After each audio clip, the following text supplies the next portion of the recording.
In a small village nestled at the foot of a mountain, there lived a young woman named Gendon. For a long time, Gendon was known as a gentle and diligent soul. She often woke up early to bring milk, bread, and vegetables from the market to the elderly in the village. Yet behind that quiet smile, her heart carried a wound that no one could see. Years earlier, Gendon had lost her only sister in a sudden landslide.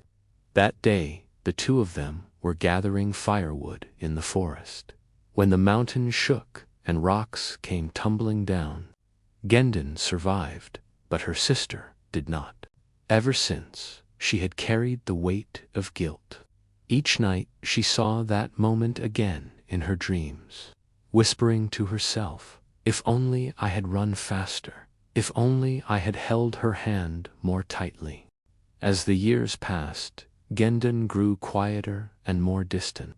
She rarely smiled, spoke little, and slowly drifted away from those around her.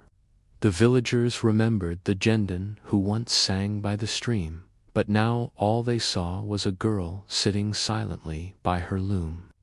The pain inside her heart was like an invisible stone strapped to her back, heavier with each passing day.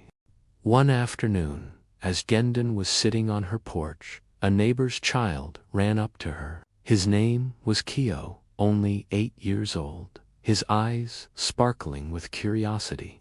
He looked at her and asked innocently, "Gendon, why don't you sing anymore?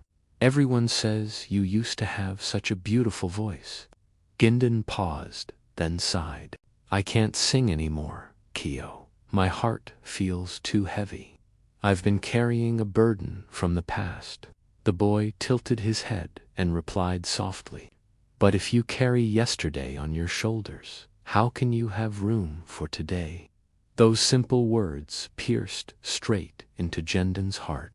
She looked at Kyo, then at the sky, turning orange with sunset. Suddenly, her eyes filled with tears. That night, Gendon walked to the large rock at the edge of the village, where she could see the whole valley. In the distance, the stream flowed endlessly, sending water into the rice fields. She watched the water rushing forward without ever turning back. And then it struck her. The stream never clings to broken branches or stones. It lets them go.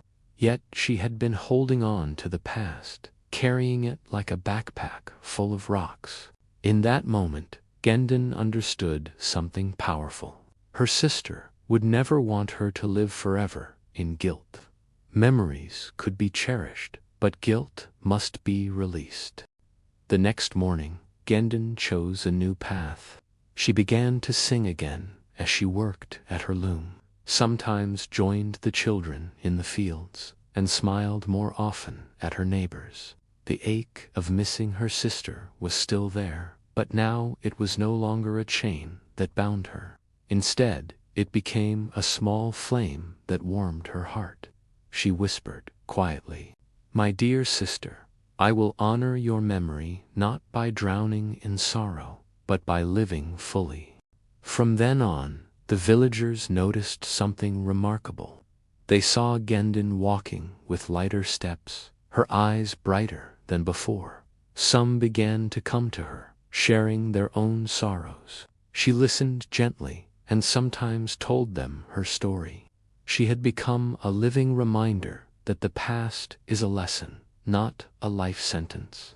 If we look back on our own lives, we will also see mistakes, losses, and regrets. But like the stream that always flows forward, we too must learn to let go. The past is not meant to be carried as a burden, but to help us appreciate the present and step into the future. Think for a moment. How many times have you let an old mistake ruin your mood today? How many times have you missed the joy of this very moment because you kept looking backward? Life is far too short to be imprisoned by what has already passed. Remember this: letting go of the past does not mean forgetting, but choosing to live more lightly, more peacefully. Live fully in today, so you can truly honor your loved ones and yourself.